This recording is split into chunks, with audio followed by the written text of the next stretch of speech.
Well, good evening, everyone. We are going to get started right away because it's such a great presentation. Thank you for joining us tonight and welcome to our webinar. I'm Wendy Golden. I'm an endodontist and I'm medical affairs for Sonendo. So let's review a little bit about how tonight's webinar is going to work. Tonight, we are going to be able to identify the clinical and financial value of retreatment. We will learn how to explain to rebuild trust and manage communications with patients and referring dentists after a failed root canal case. We will then learn how to apply the philosophy of a retreatment as a model for leadership, integrity, and long-term referral success. The webinar tonight does include 1.5 CEs, so let's just review quickly how that works. One, you must be registered. Your attendance is going to be recorded. Please make sure your full name is visible under your Zoom profile. And if it's not, you can just message us in the chat. We are going to email you a survey, and we ask that you complete the survey and get that back to us. Once we receive it back, we will send you your CE certificate.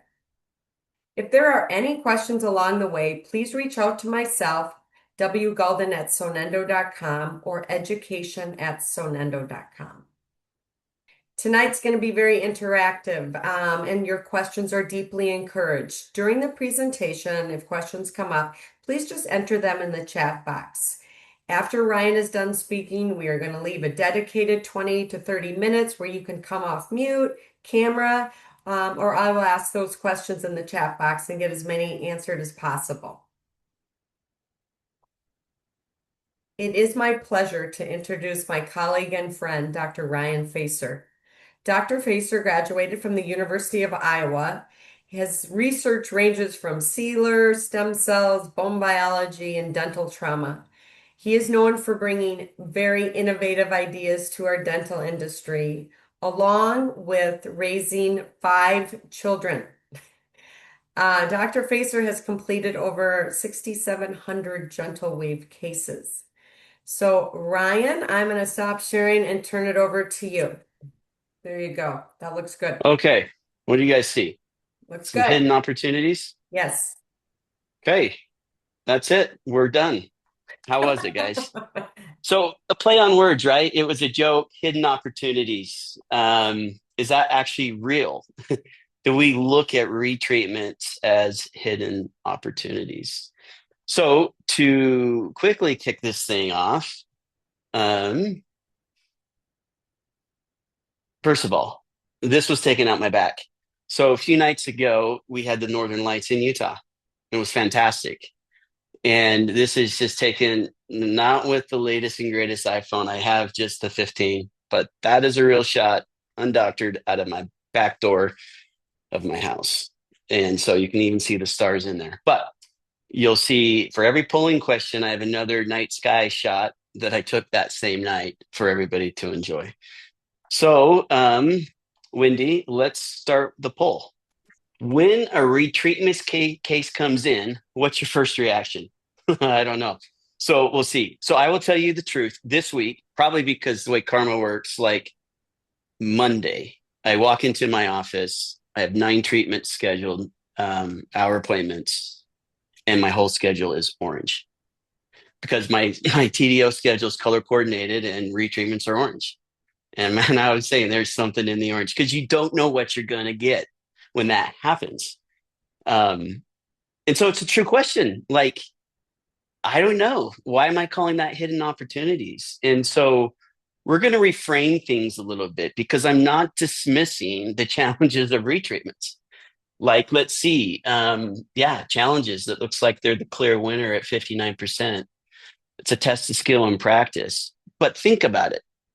Like, a challenge also presents itself as an opportunity when you think about it. And we're going to kind of dive into what that means. Gratitude got a mere 18%, but it came in second, it looks like. And that's good. And I actually think there's something unique in the GenoWave audience communities. I mean, I think we choose to employ this type of technology because I do believe people care about what we're doing. We do want to seek impact and watch healing occur. Um, Stress, I think, I think if we were all being honest, like that could be a little bit higher because like this stresses me out. Like I told you, like I had the day, like we're 80%, like, we're all orange. And that is stressful. But let's dive into this then. Just to acknowledge the reality of retreatments is why I did the poll. We're not going to sugarcoat things. And, some of the times I think like with retreatments, especially when you get really happy with like the look of a gentle wave and you kept your canals really small and you got really cool anatomy and curves that pop. And with retreatments, it's like sometimes disappointing because like they're already so large. Like who knows what decade it was done in. And we figure that out, but file geometry changes and practitioners change. And sometimes it's like you just don't get that thrill of what it is to see kind of a really nice initial case that you kind of created, like a Picasso. So here you go. This case is a real case. Like I said, it's kind of ugly. I kind of highlighted it in orange because we're not talking about the implant. Now, like just like in residencies, when we do case presentations, there's a story behind every X-ray we're looking at. And this story is kind of cool in the sense that she did not like her implant experience. So we got a win under our belt because they were trying to tell him to take this other tooth out. They said it was cracked. And frankly, maybe it is when you just look at it on a 2D image. And it was symptomatic.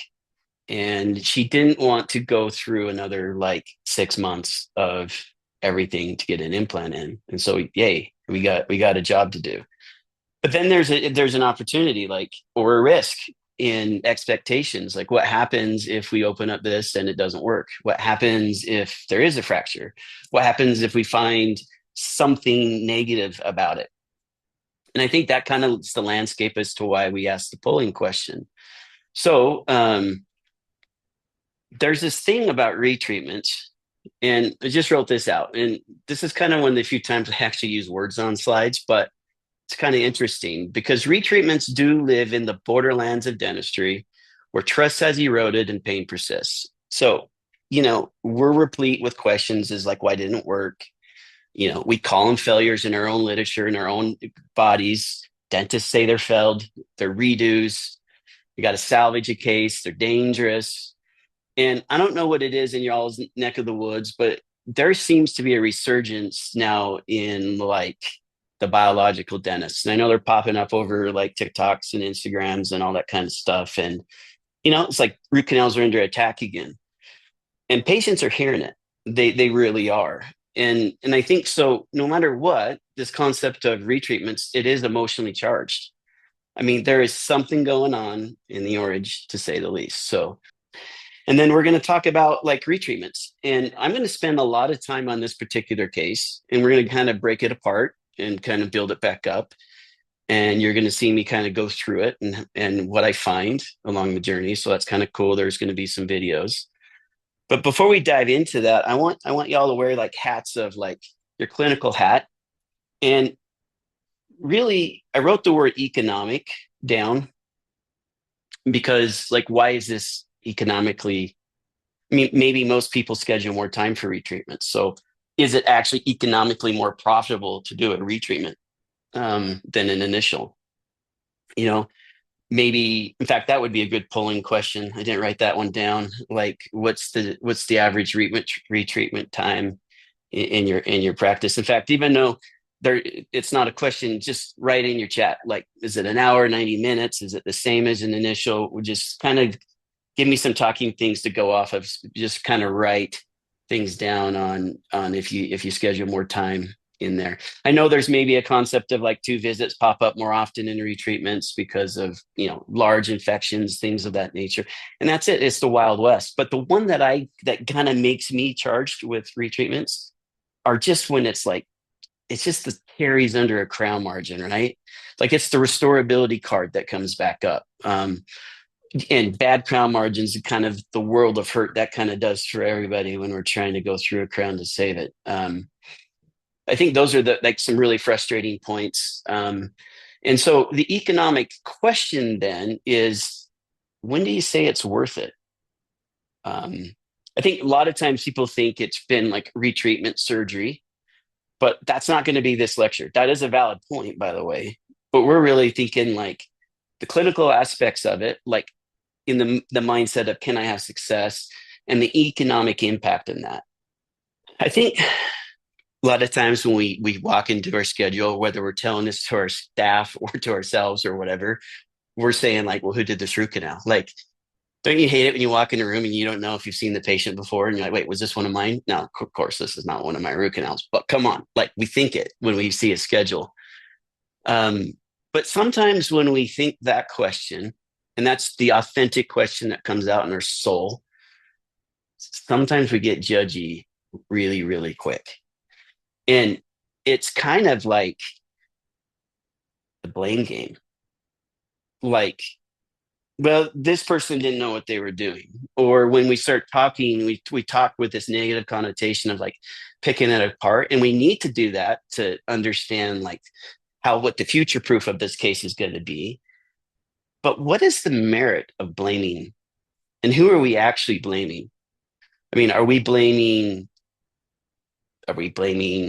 like an individual by name? They botched it. Are we blaming like the proverbial they? They did it. It wasn't us. They did it.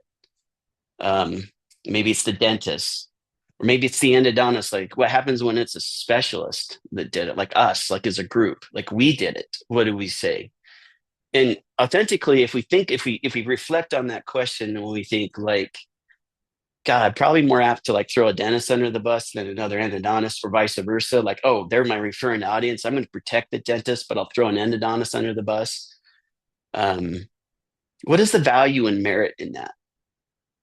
And if you think about it, there really is no value because the profession as a whole is also in that question. Like the value of endodontics as a whole and the services of do teeth actually deserve second chances? And my belief is they do. And a lot of you guys might notice about me, I've practiced my whole career placing implants. Sometimes when I walk on that, I'm like, did I place that implant or did I do that root canal? Like I'm looking at things under that lens. But I think that we got to really start thinking like broadly about when we have blame in our minds of who we're addressing because patients I think can tell. And when we are at attack, like as a profession, like with the biosmile movement that's going on, I think it's very important that we understand that we don't want to belittle our craft. And our craft is very, very important. It serves a lot of people. So, um, some of the thoughts, like I was walking around and I was kind of like talking to people about this lecture coming up, and like, what are the common things you say when you see a retreatment? And this one came up quite a bit. Like, well, the last root canal wasn't done quite right, and you kind of are like you're not being like blatantly blaming, but you're kind of like, yeah, well, they just did it right. So like, that's why we're here. We're going to figure this out. Another one is like, it looks like they missed the canal. And you could even look at this and you're like, yeah, it's asymmetric. They missed a canal, something like that. And sure, that may be the case, may be absolutely true. But if we say that to a patient, if we say that to our staff, how does that blame game echo? Now, this one seems pretty neutral, right? Like, well, this case is complicated. Yeah, it is complicated. Um, but think about that connotation, like by calling something complicated. Um, it seems very like innocent, and I would agree. But just think about it as we go further in the lecture. And what about this one? We're going to redo the whole thing. Like we're doing something special when we redo the whole thing. But what does that really mean when you're the listener? What does that really mean when you're skeptical? Well, if you have to redo the whole thing, did they do everything wrong? Like, what if it was done like last year and that's a referring, dentist? Um, Things of that nature start coming into play. So, what if we thought of everything in the terms of retreatments about like building bridges. Like, what if every retreatment, because there's a story on that x-ray with the person and with the doctor. So there's actually two stories. And then there's a story you're thinking about. So there's three stories going on. But what if like your reaction was like every retreatment is a bridge to build? And that could be someone's worst moment. That could be a very difficult patient in that moment. Could be a lot of things. But if we look for things for opportunities to solve the problem, like we do with our craft of anodontics, but we look for reasons to communicate, specifically communicate, like even I would say, like with an agenda, but the agenda is to build a bridge to the patient, to all the storytellers, to the patient, to the referring doctor, and even to like a community. I think that's very interesting. So when someone says like, hey, that last root canal wasn't done right, whether we say it accidentally or it's thought up, what if we flipped it just script a little bit, like subtle wordsmith? Like, well, the infection wasn't fully resolved. Sometimes things evolve, these things evolve over time. And you're talking to a patient under that context. Like, watch them respond. Watch the way they pause, especially when they're upset. It's like they missed a canal. But we found an additional canal that's easy to overlook on a normal x-ray. And you go right into your technology of CBCT. And I think we do that one pretty routinely now. I remember when CBCTs were just coming out, like early 2010 era, and that was like a winner chicken dinner. But I think when you're manipulating CBCTs in front of a patient and you're showing them, like, I love the axial view plane because I'm like, look, this root's not round. That means there's a second entrance here. That's really hard to see on the 2D image, and I show them back and forth. Like there's things like that when I'm addressing missed canals. And by the way, I love missed canals because you know what you're fixing. Like it's pretty cool. Um, this case is complicated as opposed to, hey, this case is really detailed, but we specialize in details. So it just kind of is building up the reason why we're specialists as a whole. We'll redo this whole thing. Well, we'll refine and improve what's already there. And it's really, we're just doing a continuation of care, building bridges. Now, I think sometimes when you talk like this, it's like, yeah. But when you think about social media and our communities and referring patterns right now, this year, I think these concepts generate actual revenue. And that's why I'm saying, like, you can actually be honest and say, like, think about it as economics. Because even if you condemn the case, like, I'm not going to do this case. It's perforated, it's transported. You know, I don't want the risk of having to like back this up a year from now. I'm going to tell them to get it out. Or patient management. I don't want to work on this patient. Like whatever it may be. Even if you choose not to redo something, which you have, you're an endodontist, you get to make your own mind up. But there's still two stories to tell, one to the patient and one to the referring doctor. And if we tell the story right, do y'all know what the average like word of mouth referral off a retreatment is as opposed to initial treatment? Like, have you ever really thought about it that way? Which one people talk about more? It turns out it's retreatments. And on average, and even if you chat GPT it, like it's 2 to 3 times more word of mouth referrals. That is a hidden opportunity, even if you choose not to do it, because now it's like, well, you chose to do the right thing. And you chose to build up your referring office. And you told them how smart it was to refer to you. Because after all, I'm very biased in this statement. I believe in my heart that endodontists need to be in the diagnostic loop, like tip of spear. Like we should want to know when to tell them when to save the tooth or when to do the implant. Like that is our job. And anybody that wants my opinion on that, I'm honored. That's how I feel about it from a referral network. Now, so back to the question on the screen, and the case I'm going to spend this whole time talking about is, you know, like he wants to retreat this case. Is it going to be hard? Is it going to be easy? Like, what do we see? Um, well, the one thing is, I want to just kind of summarize the overlooked, um, and just establishing trust, expertise, and value in the narrative is number one. That's what's overlooked before we like dive into the devil in the details in the clinical of the case. But when we review radiographic findings, like we're also really assessing our prognosis and our success rates, like just right out the gate. And I'm doing that too. And I'm like, okay, well, one thing I can say that when I look at this case here at the apex, like, yeah, I do think it's transported just right off the gate. I also think looking at this case, like there's something going on in the cervical zone. Like it's just ugly. There's spaces. Maybe there was some troughing. Yeah, maybe that's a clear glass ionomer. Maybe it's an air bubble, but there's a reason when the floor is not smooth and flat. So I do believe there's a miss MB2, which I think that's kind of a treasure. Um, but it's on every canal. So there could be like coronal contamination. This patient said it was done less than 5 years ago by her general practitioner.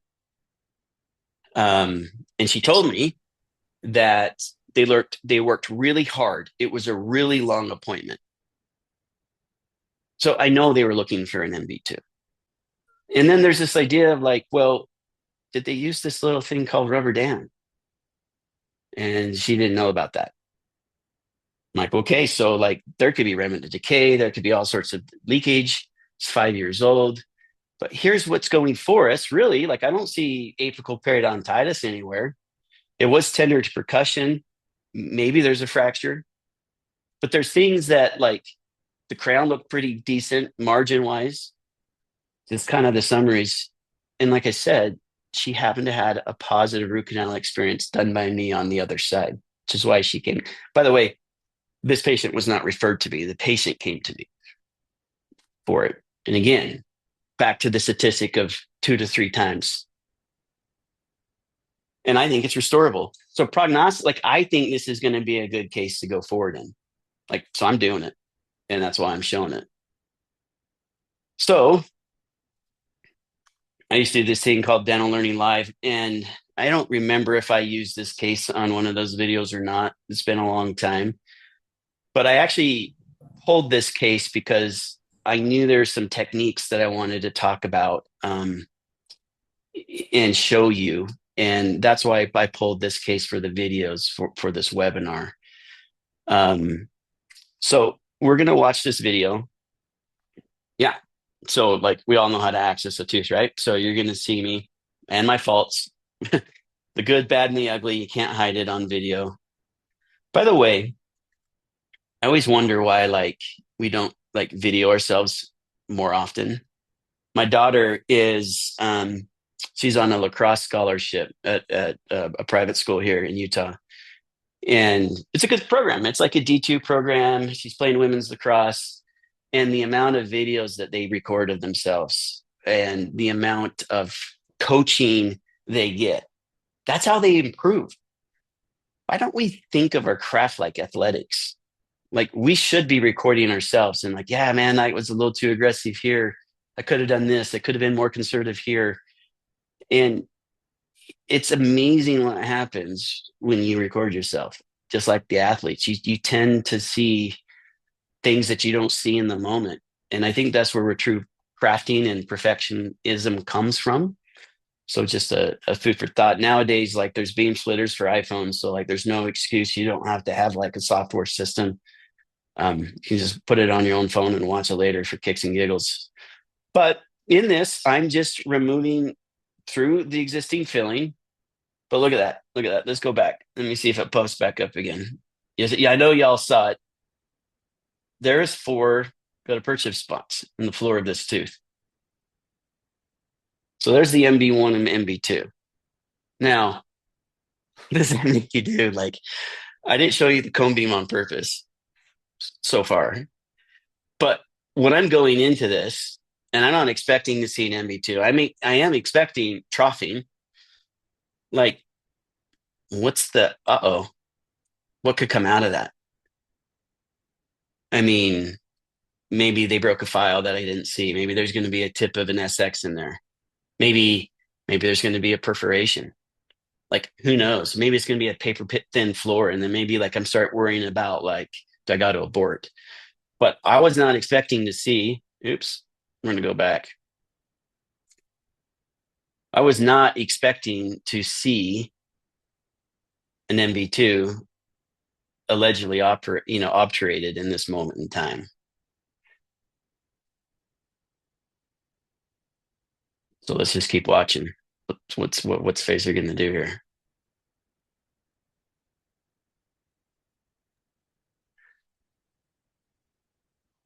There was like a very thin, like double layer technique, like glass ionomer, then composite on top. Just FYI. So I'm looking at that and I'm going, well, if they look for it and if it's obturated, I know probability mass says they're in the wrong spot.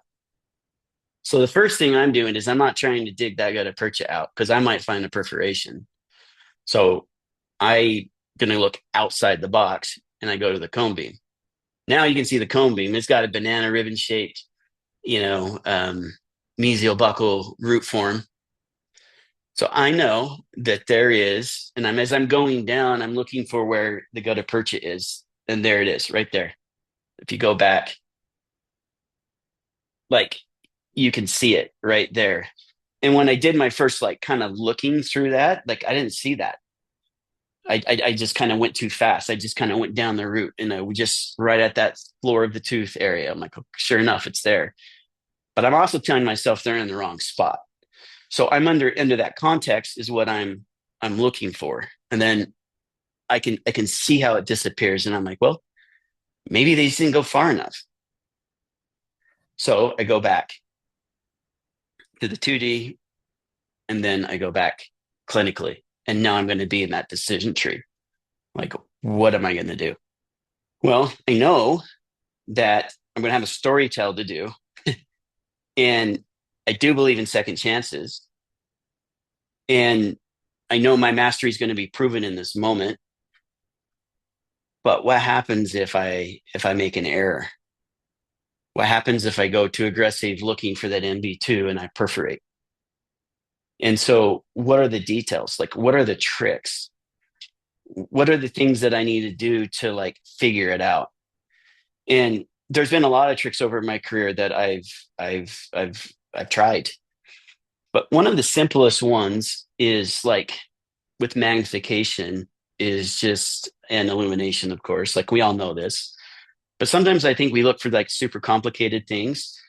But I know when you're going through a retreatment case, the idea of packing debris into anything that was naturally open and it looks like white powder is sort of what I look for, not the orange gutta percha that was packed.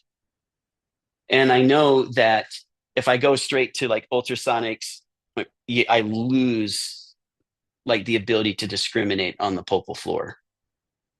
And I know when I use things that bubble, like bleach or EDTA, I get air bubbles, like surfactants don't exist in this space, right? Like I know that sometimes that is hard to then like look through to try to figure out where I'm going. Cause sometimes there's tricks of like if there's pulp tissue, you can look for bubble fissures and things like that.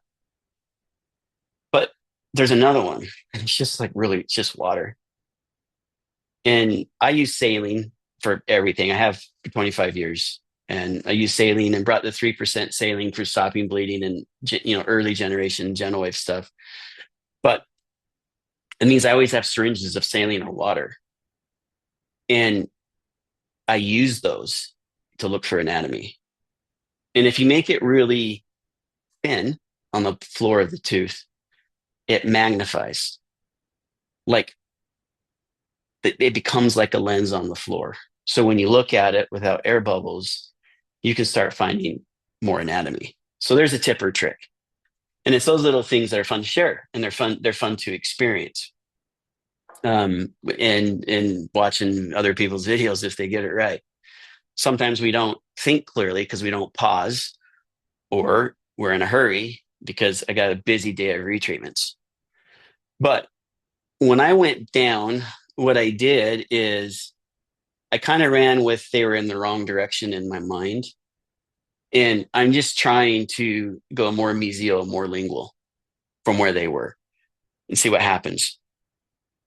And as I'm looking in there, like like I noticed first off that right there. Let's see if I can go back. That right there, that gutta perch is gone. And guess what, guys? That's glass ionomer. That actually is a repaired perforation, which tells me a couple of things. It's 5 years old. Um, there's no decay around it. There's no leakage around it. But the last thing in the world I want to do is take that out because on the x-ray, there's no lesion around it either. And it should have in 5 years. So I leave that alone. I'm not going to go any further. And then I'm debating between this looks like their instrument path, but I got some of these white little chalky patterns up to the side. Like, are one of those the hidden MB2? So if I'm confident, the first thing I do is I will reach for my Rotary Explorer, which is an SX. Universal, by the way, like the old one, the stiff one, the one everybody hates. But I only use it just to see like if it's going to grab as I'm kind of pushing through schmutz. Eric, I know you're on here. That's quoting you, buddy. And that thing just like not only does it go in, it goes in easy. And guys, this is when retrievals get really fun because you're like, hey, I avoided risk, but now this sucker's going. And I'm like, this is going to be easy. These roots aren't even that long. Like now, all of a sudden, where I was like kind of painting everything skeptical, I'm like, hey, this might work, albeit this is fantastic. Okay, so time for another poll question. What's the hardest part of retreatment cases of a retreatment case for you? The technical complexities, patient expectations. Have you really thought about it being like retreatments as something that you make as a message to your referring audience? Because if you learn the message set earlier, like I get 2 to 3 times more referrals off of retreatment. And by the way, it's not surprising. Like I think just reading these things, you're gonna like instantly go to technical complexities. Like, yeah, that would be like because we're craftsmen and we're in the moment, and I'm showing you a video of like a procedure step. Like it is what it is, but go back to the messaging and the economics of messaging, how powerful that is, even when you don't do a case, for instance. I think we got the answers are in. So number one, technical complexity. Number two, patient expectations. So I magnified that little detail that I did, finding that MB2 here, because technical challenges, like it's technical. And let's see if we can zoom in on this puppy and see what I was looking at. So I believe this is where they were tracking with their kind of instrument looking. This is the oopsie perforation. And I believe this is kind of the connecting dots where it's just kind of coming in steep and angled. And it's probably going to be a 2-to-1. And I kind of thought that on the cone beam, kind of coming up where the MB1 is. Failures happen, guys. They happen to everybody. And things can be missed. But when you think about the storytelling of this, like how do we create followers from this? And I think pictures are always worth 1,000 words. And this image alone, just this image alone, whether that's in the report directly to your GP, patients probably wouldn't really necessarily care. But there's a lot of positive opportunities in the story. One is that this doctor actually did the treatment and you're looking at a perf repair, you're like, buddy, good stinking job. He or she crushed it. 5 years, that thing sound like I'm leaving it alone. Um, a lesson of an MB2. Well, a lesson of NB2 is going to get played as like, hey, man, that was really hard to find. It's really high risk. You got to have microscopic eyes. And these are the ones that like, leave it to me. I got you. If you really had a conversation where you could talk to somebody on the phone and you send them that image, because making friends is kind of fun, actually. And it's really good for business. Nowadays, we call those followers, but I call them friends. But it's true that when you show mastery of a technical skill, and even that little snapshot, it echoes in eternity. That thing just grows. And I think it's something when I talk about hidden opportunities, like you did something really cool, figuring something out that someone struggled with. And allegedly, I did a good job, at least not perforating it myself or transport. I didn't show you the final, but I will. But sometimes you got to be a little bit patient. And we all learn. So this is our refiner's fires. Like we learn off second chances. We don't learn off successes of first chances. That could have been we got lucky or it was easy. But when we go through previous materials and you take a video of it, you start learning like where you're too aggressive, what type of instruments you can favor, how to keep things more conservative, and that pericervical zone is also important. Why would I ever use a red Munspur? Should be out of white, things of that nature. The microscope vision like does reveal the forgotten anatomy, but also the wrong turns. Like you can see the scarring of the landscape, like what went wrong, like where did they go, the previous doctor, and learn from those mistakes as you're going through. And then, like, I don't know anybody that can practice endodontics without a CBCT because, like, that's the instruction manual. That's how you don't miss things. Like, that's where it is. But if we have one, like, what are the things we can do to pay that knowledge forward to our referring offices? And for me, I'm a huge fan of Discovery burrs over pretty much any other instrument on the floor, just because the simple debris it creates, and I can use water to see better. And so it's very clean. It's very easy to figure things out, even if the landscape's been scarred, in my opinion. So when I've lectured over this for some time now, on retreatments. There's been this subject that has come up, and I just wanted to show these videos. So I'm pausing and I'm breaking kind of the flow of the treatment. And yes, this is the headrest of my chair in my dental office. And this is Steve Buchanan's True Tooth. And I obturated this thing and used bioceramic sealer, and I let it set for several weeks. And then I forgot about it. And then one day I said, I'm going to go make a video on removing it. And I was messing around with things that I've done my whole career with alcohol and chloroform. And like in my residency, for whatever reason, I kind of had this mindset of what I've been talking about with retreatments at the University of Iowa. And I was like frustrated with some experiences of removing gutta percha was easy and some was hard. And this is back in like 1999 to 2002 era. I graduated in 2005, but I was doing endo research from 99 to when I graduated in 03 from dental school. I did dental school all the way through, and at Iowa, meaning dental school and residency. So I started messing around with different alcohol. And it wasn't because I drink. It was because like I could tell that there was something going on when I would soften gutta percha. And chloroperca was a thing, right? And making custom cones. And then you would sort of like freeze it. But if you put alcohol in it when you use chloroform and you're doing custom cone fits and you've dipped it in alcohol, it shrunk it. It like tightened things up. Like it retracted. Think of it like that. So I just decided to play around with alcohol content, and I got sick of all the really cheap stuff that I was carrying, like 70% alcohol. And I was finding like the 90 proof, like the highest proof, 99 proof I found one time. And man, like when I was doing retreatments, it did wonders. It just did wonders. Like what did it do? And then I started playing around with like, well, which comes first? Like who's on first, what's on second? So do you start with chloroform? Do you even believe in chloroform? Think it's carcinogenic? Do you start with alcohol, then go chloroform?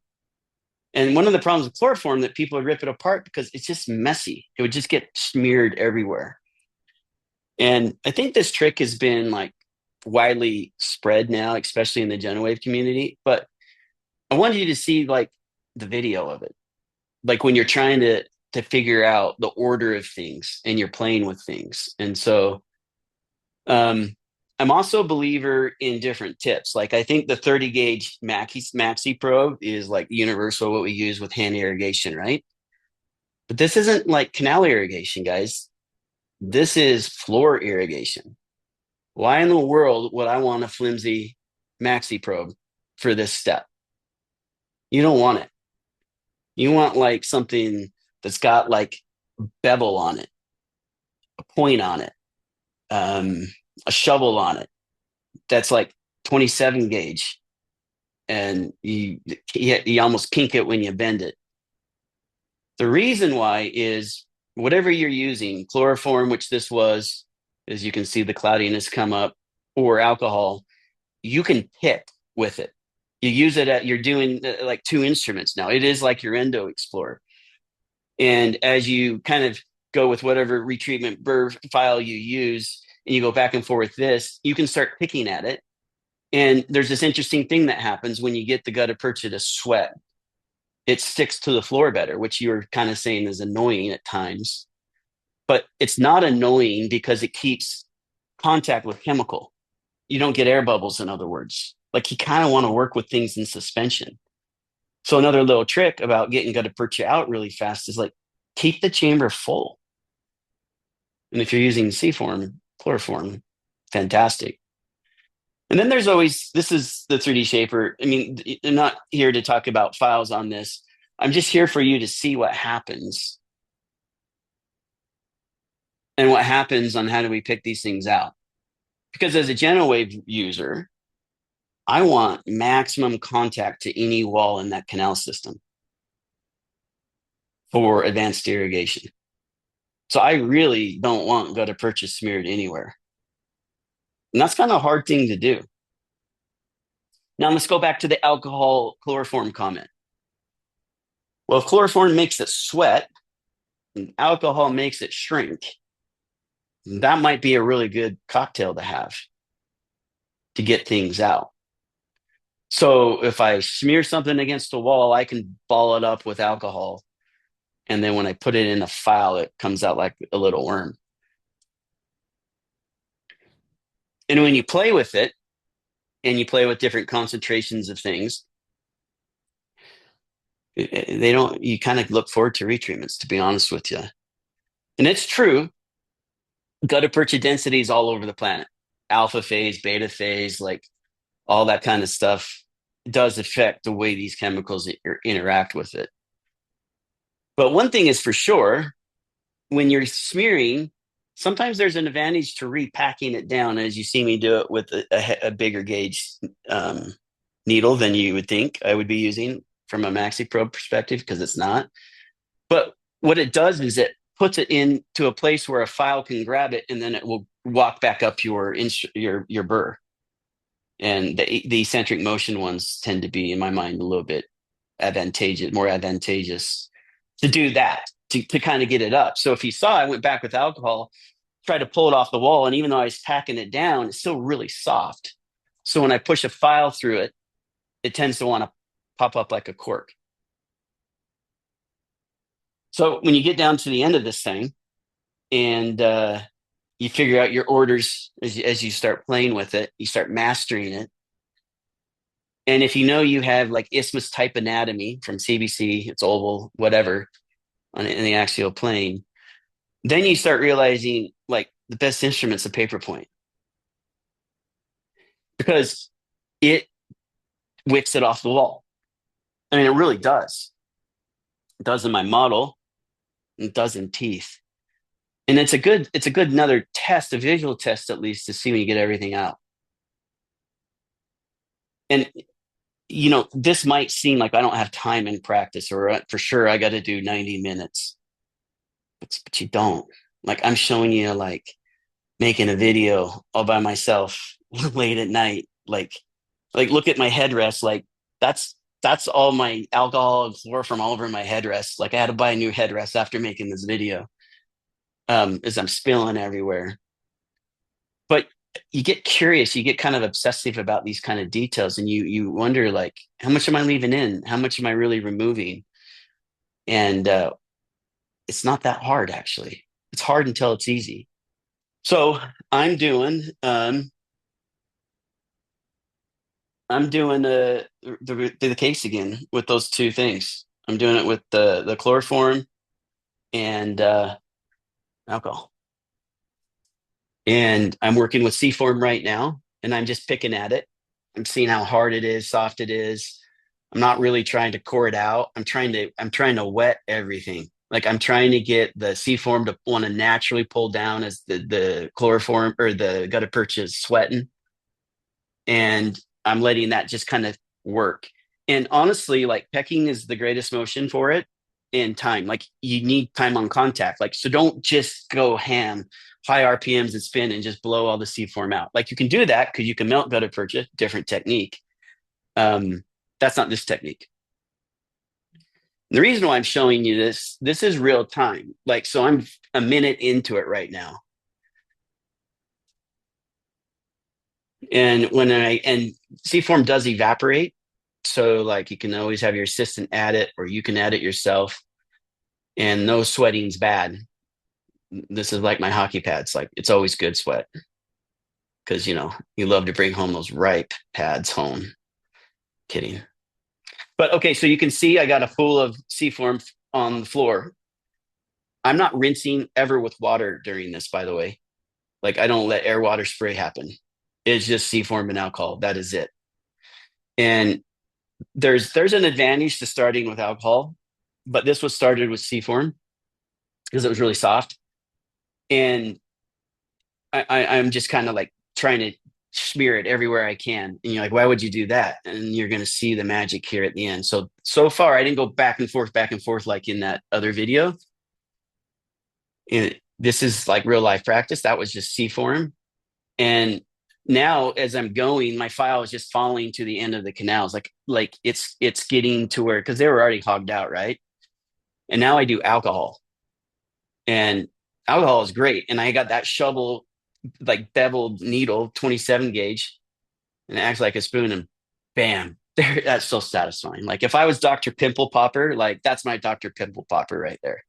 Like that just comes out so clean, so easy, and save from wicking with a paper point. That took me 2 minutes and 34 seconds. Real life. It's not that hard. It's hard till it's easy, right?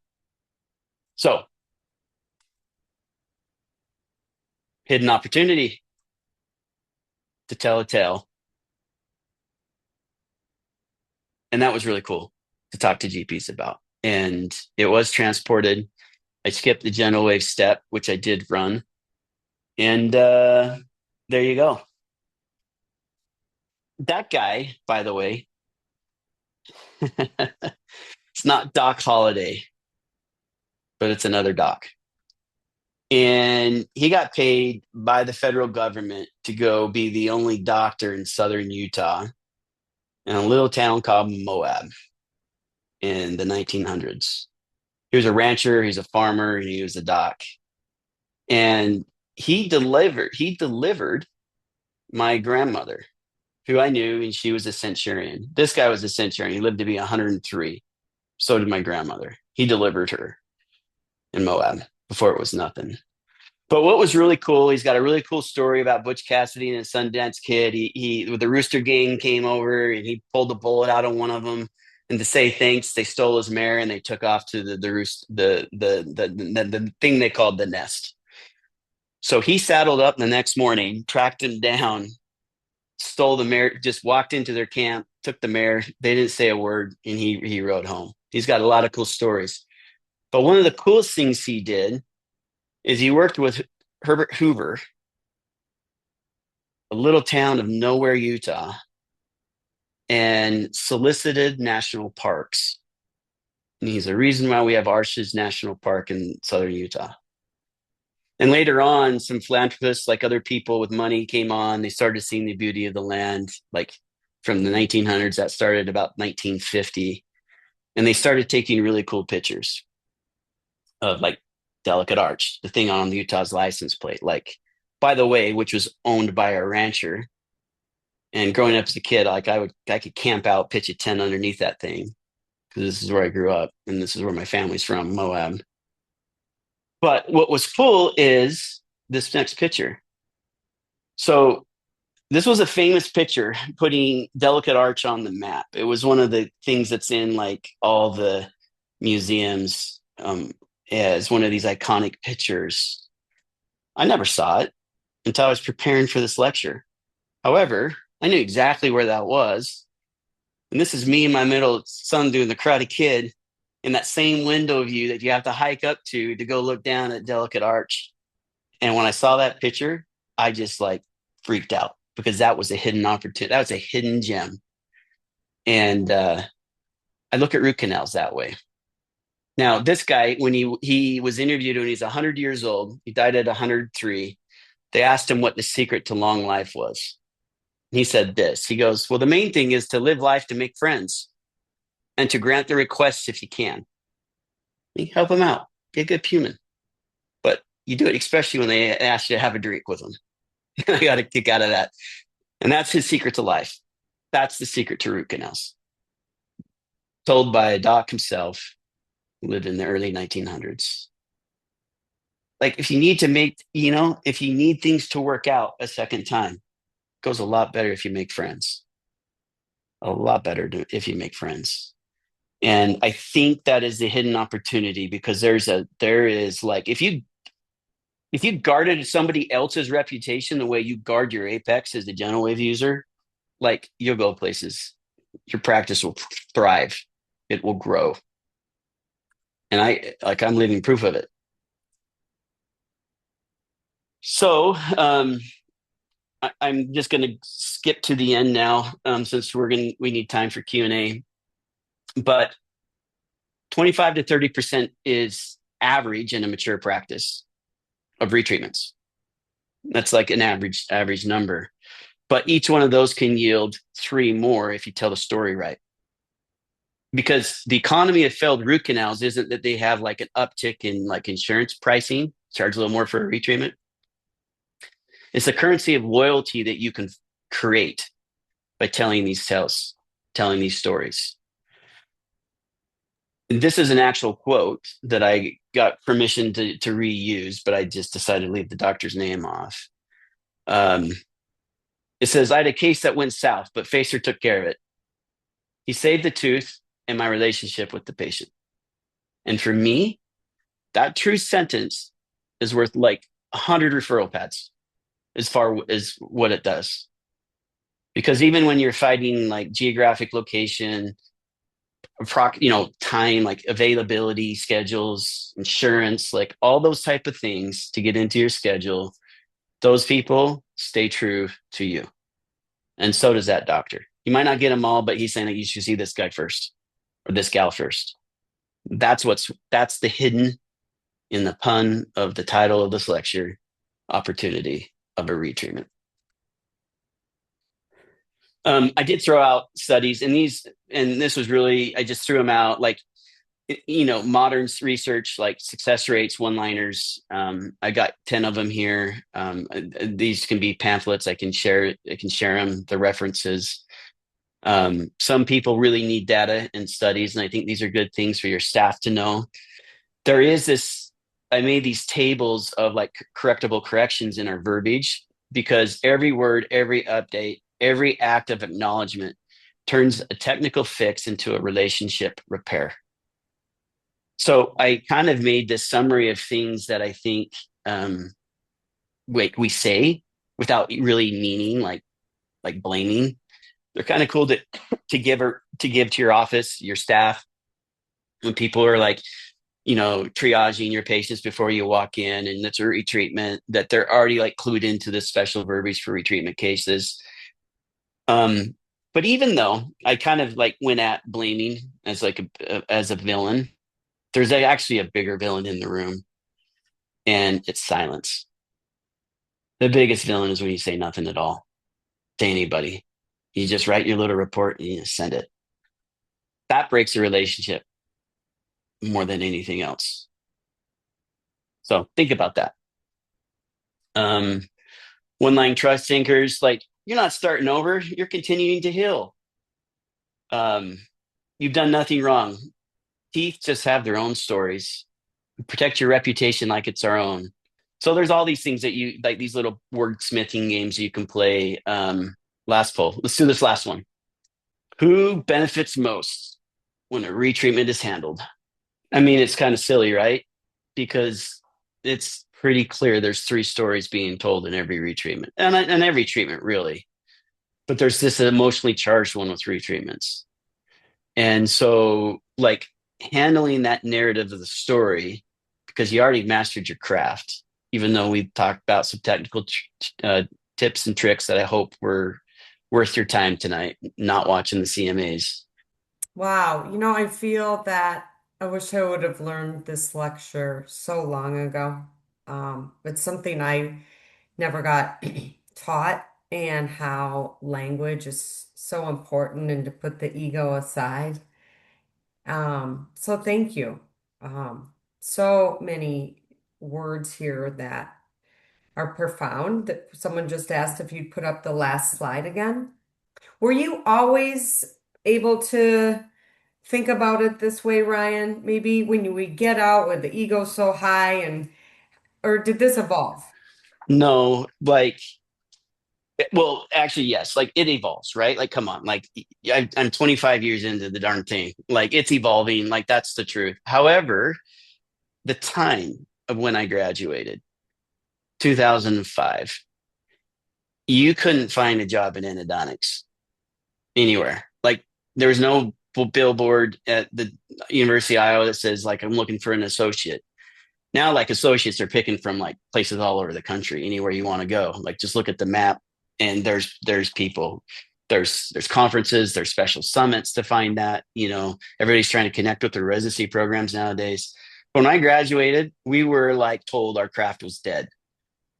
Like that 99, 2005, like all the specialists, and I had all specialties. We were all like doing our combined seminars. They're like, yeah, you guys are dead.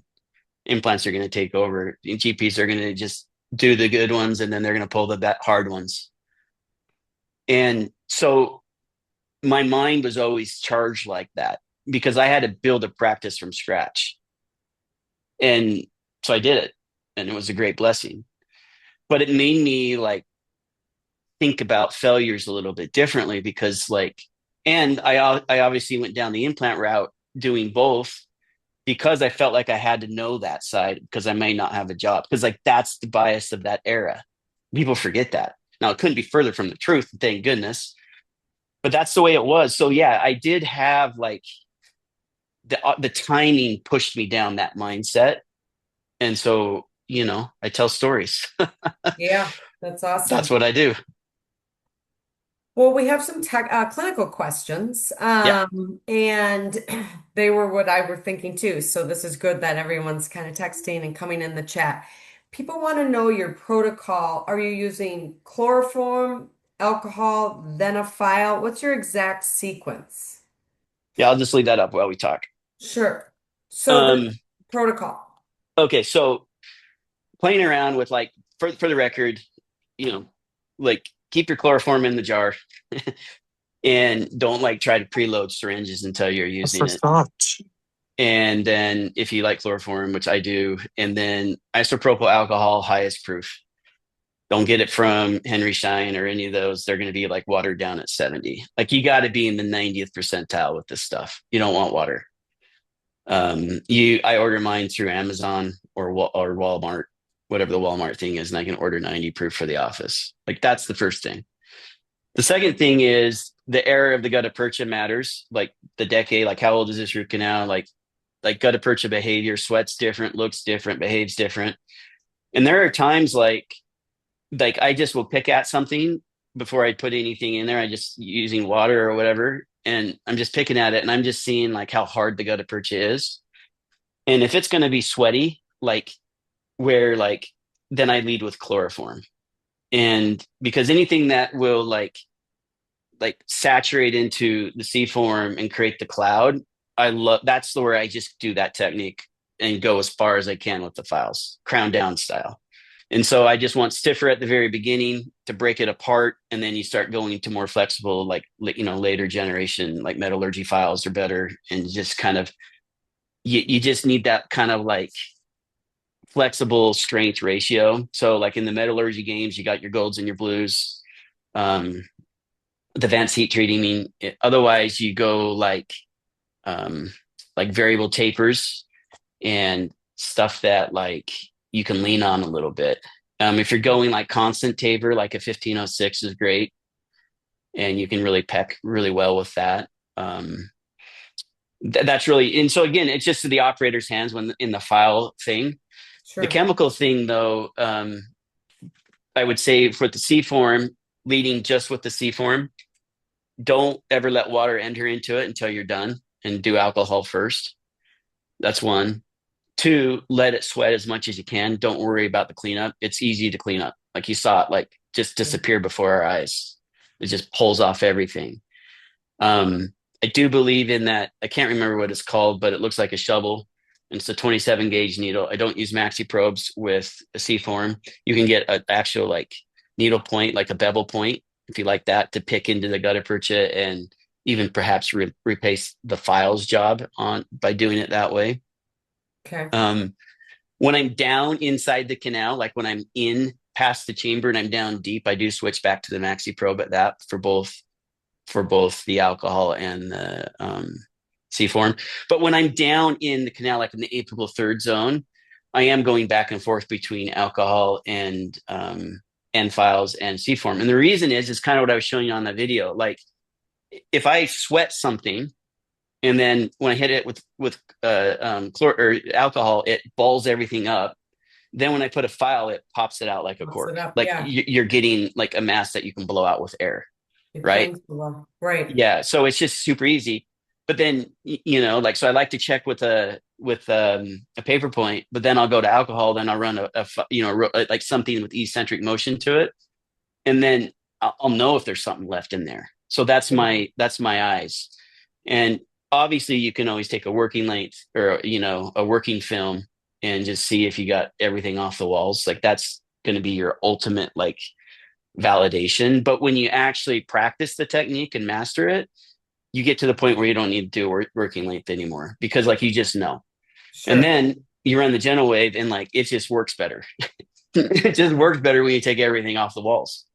Pretty That's what I pretty was going to straightforward. ask you. When would you put GenoWave on that case?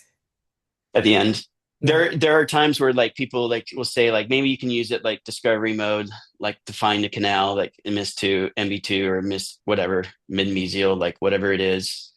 Like there's still that point of like early GenoWave, like the basic protocol stuff, like you just do it up front before you even like file.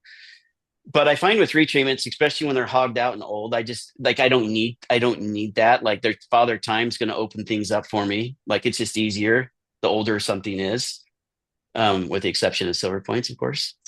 Sure.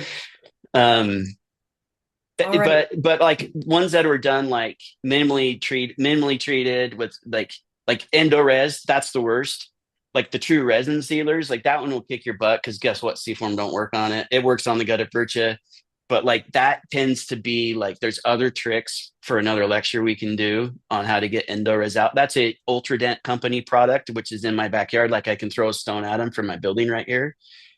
Um, but there are some tricks to get that off walls. Um, there used to be Endolzol E and R, which have disappeared, but you can still find them, Sure. which were helpful for those I have a good one. What about materials. when the gutta percha gets pushed out the apex, what do you do in that case? A big periapical radiolucency when missed MB2 and MB1, 3 millimeters got pushed out. So basically, I'm understanding like in the process, however you got there, you got extrusion. Like you pushed it out, whatever, one or two or both. Um, yeah, that sucks. That's what I say about that. Like, there's no good tricks. There are times where you think about like retrieving it, but you destroy the apex. I've done all that through my career. I've had different mind shifts on that point, but where I stand today is just respect the apex. So on retreatments, I don't like landed files, although they have a merit in scraping things that maybe in some ways off the wall and staying centered and such. But what happens is they pull you in, which means they push you out. The other thing is if I taper lot, I'm going to push things out. So that's more of a like a lesson of what to avoid to stop that event as opposed to correcting the event. But that's where like, more flexible files, eccentric motion, give a pathway for things to come up, the alcohol, all that stuff avoids extrusion in it. When I'm down, because we know lengths, when I'm down in the last 1, 2, 3 millimeters, I like the paper point wicking, and then I just go really small files. And I think for the most part, like on like a retreatment, you can tell when someone's bombed it out already. Um, and then we always, like I also believe in apicos, right? I believe in extraradicular infections, and sometimes I'm like, sometimes this is going to be removed. Like we're going to do a second stage surgery on stuff when it really push comes to shove. But Sure. things happen no matter what. We're all human. I tend to use the headstroms and the retreatment files. Are you using any of those in a case like that? Yeah. So I used I used to use head trims a lot, even with this protocol, but I don't have a need for them anymore. But the endo bender, whether you use that trick or the head trims, and now they make explorers with that have little hooks on them, like barbs. All those are great for scraping stuff off the walls. I can just tell you, it's easier when you did chloroform alcohol, then you can scrape it off the wall as opposed to a file. So anybody can master any tool, and I think they're all appropriate. I think those other three techniques are very valid techniques. I think it's just muscle memory for me now, learning how to master like just rotaries because it's just in my hand before I ask by my assistant. However, like I do think there's huge value in endo benders and headstroms and those long, skinny, barbed explorers. Sure. Well, I'm going to recommend that if people want to come off mute, that they can. You can come off camera and ask Ryan any questions you have. This is a golden opportunity, and every question is welcomed. My question is schedule. You said you had nine on your book. Mm-hmm. They were all orange, all retreats. I remember that when I was in Utah. Yep. Rough days. So my question to you, are these new patient exams, start treatments, the nine all in one, or have you already seen the patients? You've gone over CBCT, you know the patient, it's numbing them up and getting rolling. Yep. Yep. Um, the latter is the best case scenario. Yeah. And Utah, so these are getting served up as emergencies, so they're just orange. However, um, we've we've made a recent push in our practice because there's 7 of us Mhm. to request GP. Like instead of doing a consult, like we just are asking for any X-ray of any kind, Right. even if it's a flat image, 2D image, like we're asking for that. I'll take, snapshot on the CBCT. Like I'm not saying the file, I'm just saying send me something. And the logic is we'll schedule them the same day instead of a consultation. I think historically the appropriate wise Al would say do a consult first for a retreatment. So if it's going to be non-restorable, fractured, or even if it's worth your time, because that clogs the schedule more than anything. Mhm. I wish I could tell you that was always the case, but it's not most of the time. Like it can be hellacious. That's why they're so emotionally charged, right? And we start putting guardrails around it. The problem is when everybody's doing it that way, Mhm. these retreatment patients get pushed out. Right. And again, when you're a good storyteller, when you think the real value is the story, and the correction of the story or the handling thereof, even if it's non-restorable, you make friends and then they're like, it's easy to say, come on, man, you got to give me some easy ones. Like Yeah, it's an easy ask. I hear And you. it's the truth. That's what I do. Like Right. straight up, that's what you do. Right. Yeah. So, but I think those are great points, Chris. Like Yeah. having been a Utah guy, like, dude, it's everybody swings here and Yeah. we pick up their misses. So, like, that's the way it goes. It can take an hour just to explain why you're going to do what Hmm. you're going to do. Use the words that you're talking about in a kind, friendly way that builds relationships. So yeah, but great But here's the presentation. other thing. You brought up a point there that I didn't say in the lecture, though. Part of the wordsmithing of this is so they don't ask you follow-up questions. They Sure. just accept it, Yeah. right? And it happens when things aren't emotionally charged. If they're Mhm. on their heels, if somebody's defensive, if somebody's pissed, like it's an hour consultation. Right.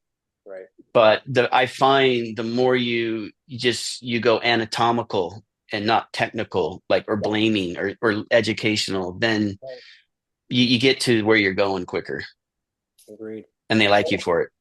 Yeah, so it's just kind of one of those battles. I mean, I see it in my schedule. It's like, wow, I just got 35 minutes behind explaining this, but we're going to catch up.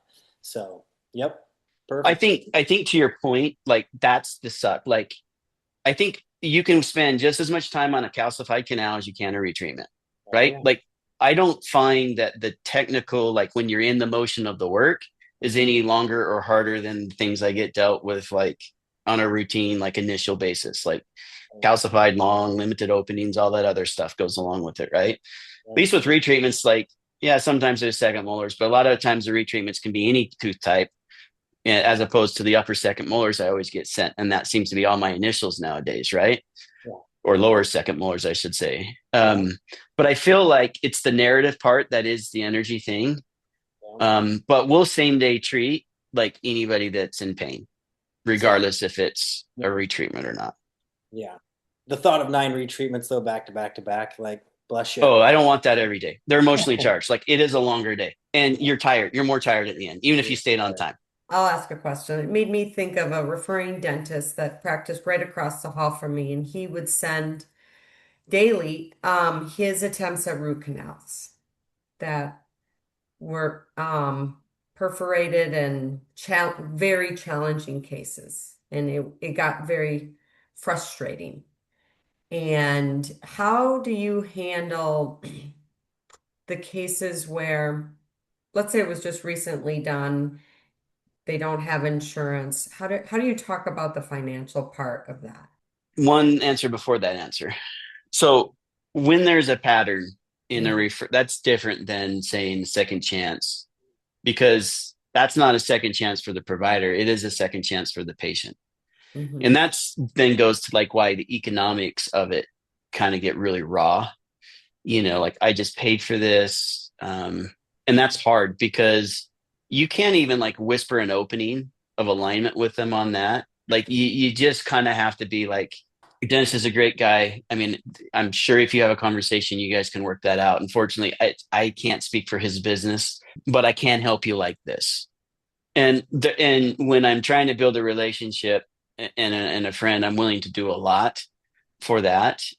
Even if I'm gonna like do heroic, things that I know are going to buy him time, but maybe they're going on vacation and I do it like as an endo abort, but whatever it is, it's a full case. I passed the perf, like, whatever I did, but I just did the endo abort fee. So they're not saying that I charge them full fee. Mm, And I do that as a pay it forward for their doctor and to get the patient out of whatever there was freaking them out in their schedule. Because I do think we got to listen to our patients, right? Like as to their emotions of it. And then it's like I said, silence kills. So like if you don't actually have the courage to talk about that to the referring doctor, the pattern never changes.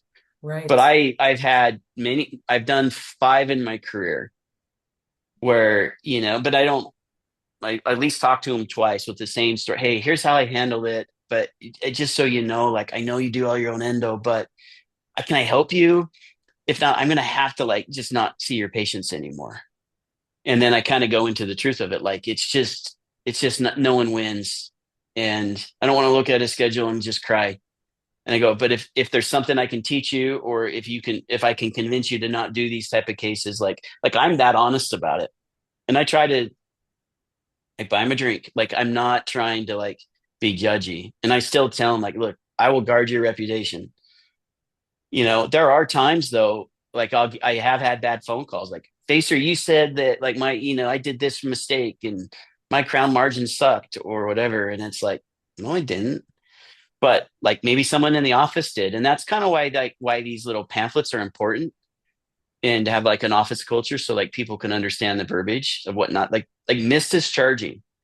Even though like I say missed canals, I was taught missed canal verbiage, like missed MB2, we say it in our lit, like it's everywhere.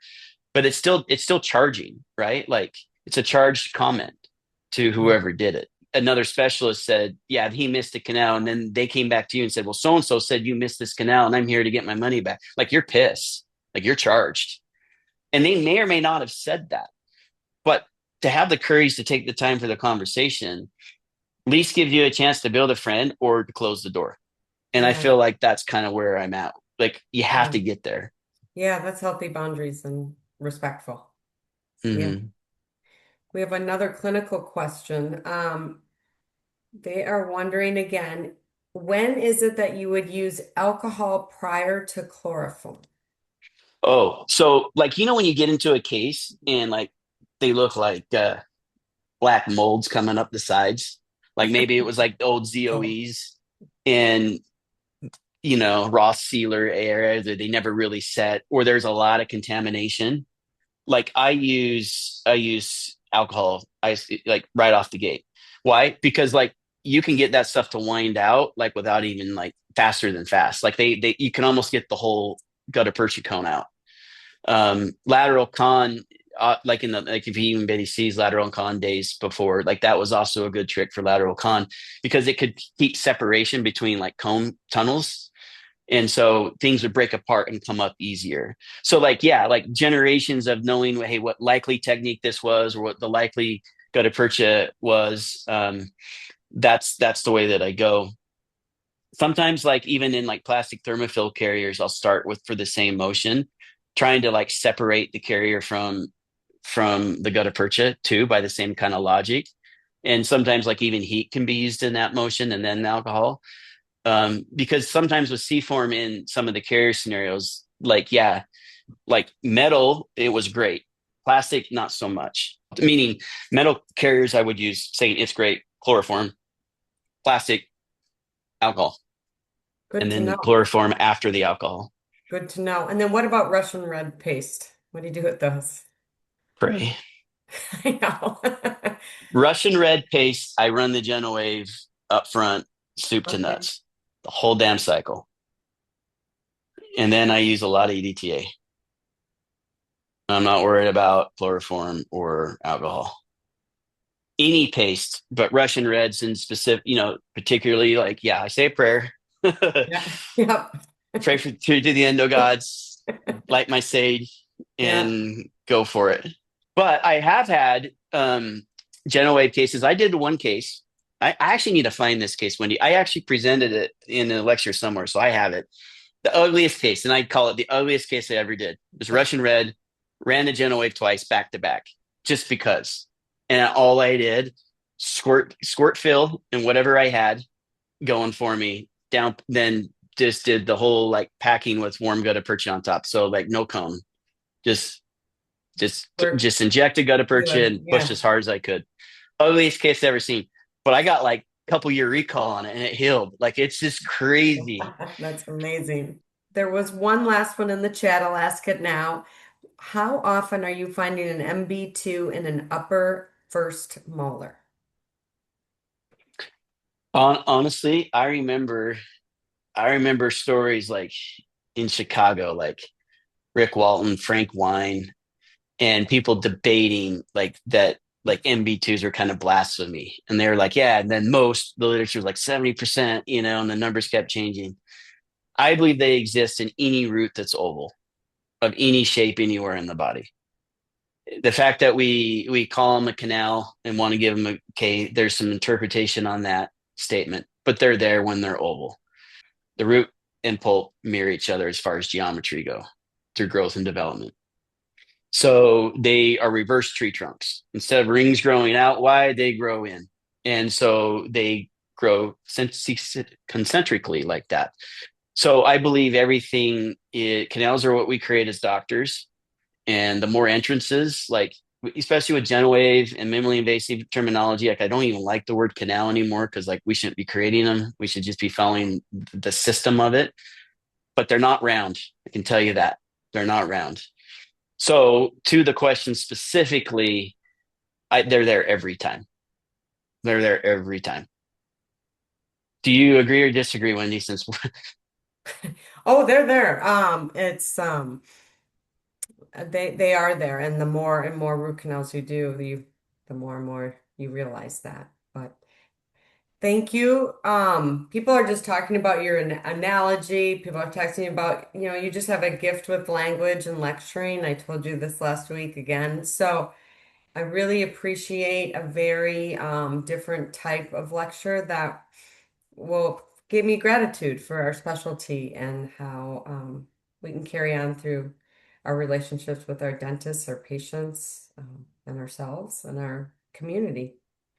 So thank you for that. I'm going to ask that you stop sharing, and I'm going to share my last two slides, everybody. Please hold on for that because it is exciting. Skeptic to scientist, he has a very interesting story, practicing with his dad with little technology to where he is today. So please join us for that and register. Thank you everyone for coming, and especially Dr. Facer. Everyone have a good night and take care.